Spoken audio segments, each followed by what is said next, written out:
और आप क्या बोलते हैं, बेटियां पराया धन है, बेटी अपना धन है। जिसके पास 2 बेटी है, शादी कर दी, नबी सल्लल्लाहु अलैहि वसल्लम का पड़ोसी बन के जन्नत में रहेगा। जिसके बाद 3 बेटियां, तीनों बेटियां जहन्नम के सामने खड़ी हो जाएंगी, बोले मेरे अब्बा को जहन्नम में दाखिल नहीं करना। तो बेटियां अपना धन है, पराया धन कहां है।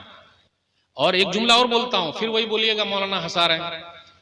बेटा भी पानी पिलाता है, बेटी भी पानी पिलाती है। बस जुमले पर गौर कीजिए। बेटा भी पानी पिलाता है, बेटी भी पानी पिलाती है। बेटी वो पानी पिलाती है जिससे प्यास बुझ जाए, और बेटा वो पानी पिलाता है जिससे प्यास चढ़ जाए। नहीं आई उर्दू समझ में? क्या समझे? यानी कैसा पानी पिलाता है बेटा? बेटा पानी ला, अब्बा लाता हूं, गेम खेल रहा है, बेटा पानी ला, ला रहा हूं अब्बा।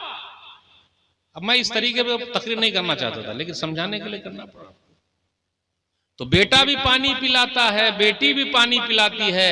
बेटी पानी पिलाती है तो प्यास बुझ जाती है, और बेटा पानी पिलाता है तो प्यास आ जाती है।